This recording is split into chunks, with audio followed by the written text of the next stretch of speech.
Hi, my name's Lily and welcome to Small Talk. If you're new here, I am a British citizen, but I am living in Spain and I've been under the strictest lockdown in the world, well, one of the strictest in the world, for the last 8 or 9 weeks, I think. 8 or 9 weeks, 2 months.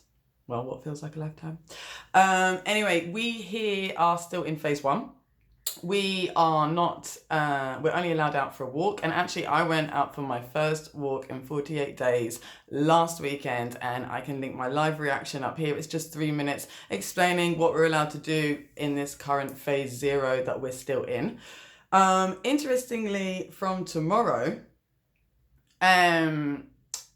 almost half of the country will be able to move into phase 1 of easing lockdown restrictions. This means things like bars opening with like limited capacity, etc. But Madrid and Barcelona, we won't be able to enter into that. So we will have to make do with our walks a little longer, which is fine because they have been little luxuries. So yeah, they're not moving into phase 1.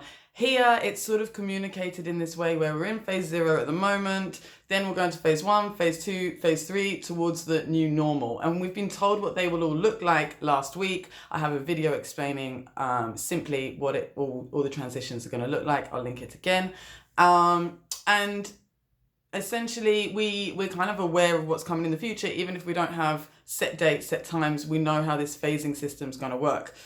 Does it sound nice and simple? Yeah, because it kind of is. And the messaging has been kind of good. So let's turn to the UK, my home country. I am going to have a look at Boris Johnson's briefing in a second, and I will come back to give you my live reaction. Interestingly, this has been pre-recorded, this briefing, which you may be like, oh, so what, who cares? Well, actually, it's kind of important because these sorts of decisions, I was under the impression, were being made by like broad cabinet, the first ministers of each of the different countries of England. So it's Nicola Sturgeon involved, everything else. So it's been pre-recorded. So apparently cabinet is furious because they're like, what's the point of the briefing today if it was pre-recorded on Saturday? Apparently some things are going to be added today. And this essentially means that Boris Johnson and his select team of advisors, which is a small team, it's not massive, headed by the infamous Dominic Cummings, they've made all the decisions. So, I don't know, raised eyebrows. Also, I feel like on a personal level, like having the leader of your country in a national crisis not be able to give like a live address where you can feel that empathy, that sort of connection between the public and its leader. You know, I think of Franklin Delano Roosevelt and fireside chats. I don't know, maybe conjuring empathy is the problem. And they're like, pre-record it, we won't have any issues. You know, you might accidentally make a joke because that's what you always do. Anyway, now, that being said, we already know that the slogan has been dropped from stay home, protect the NHS, save lives, to now stay alert, which I will come back to, control the virus and save lives. Okay, so we're going to see what this concretely means from the man himself in a second, but Nicola Sturgeon and the other devolved first ministers have said they are rejecting the new slogan. So well done. It looks like England's possibly going it alone on this one. Nicola Sturgeon said the message in Scotland is still stay home, and she's asked the Westminster government to not put any of the posters or advertising campaign in Scotland because they are keeping stay home. She addressed the nation earlier today Sunday, and she said that also first ministers shouldn't find out this information from the press. So yeah, I can't believe that, really. Take of that what you will. Wales, they've also rejected the slogan, and actually, interestingly, Northern Ireland, Wales and Scotland have already extended their lockdown to the 28th of May. It's just England that's... So all of the stuff that's going to happen today in the briefing and all the stuff that's been said, it actually only applies to England. So that's interesting because earlier we'd all be moving to like all together in a unified cross-United Kingdom sort of thing. And now it's like... And here it's asymmetrical in Spain, but it's also still controlled by the central government. Although the Catalan regional government definitely would prefer to be controlling it themselves, but that's a whole other video. Anyway, Wales and Scotland have said that even though they're extending it, you are allowed to go out for exercise now multiple times a day. But essentially that's all that's changing there. So let's see what the big changes are in England. I'm going to watch it now and I will see you in 2 ticks.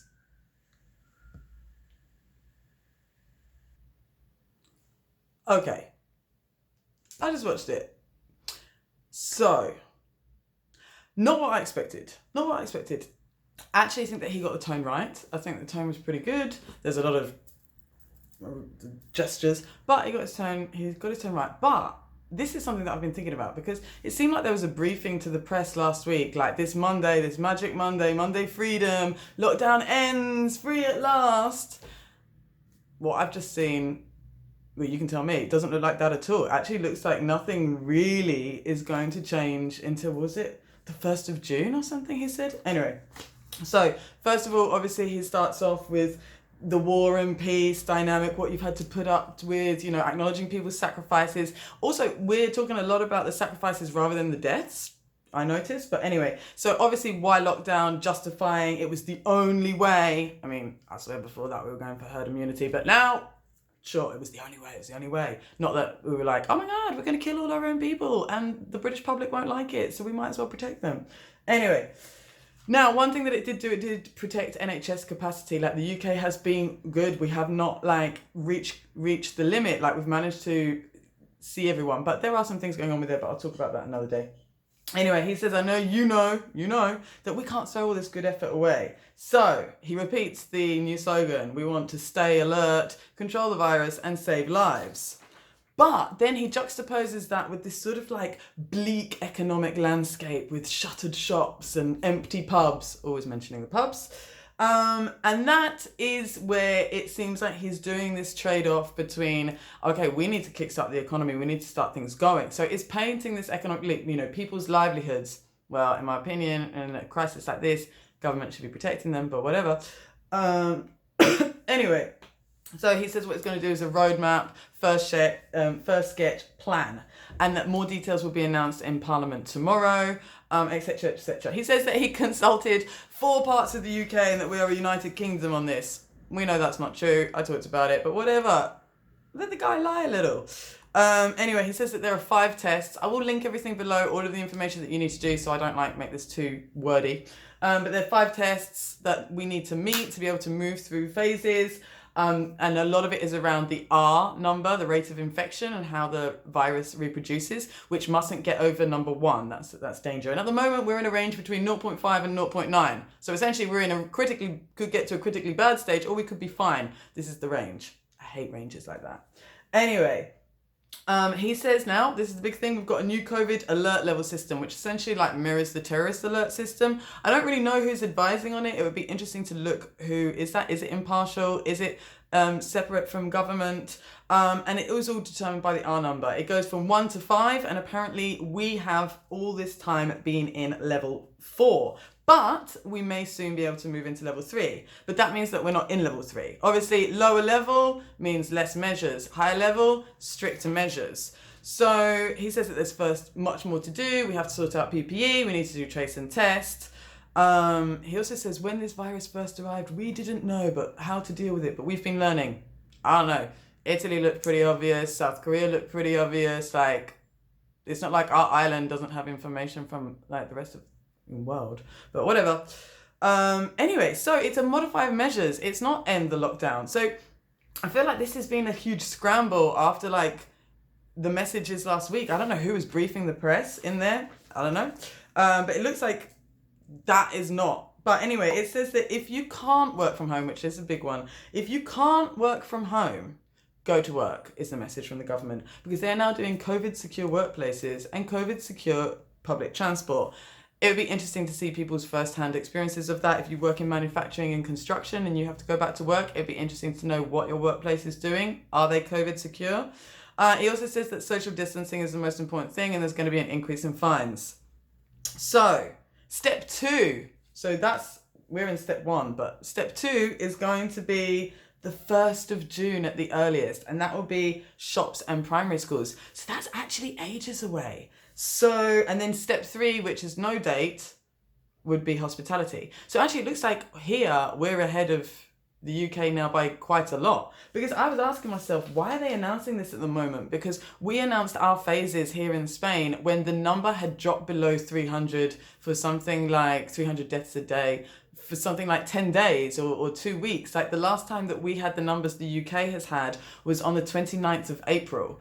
Whereas the UK is still recording 600 plus deaths a day. Over the weekend, no, but weekend numbers always full. Check on Tuesday and tell me I'm wrong. No.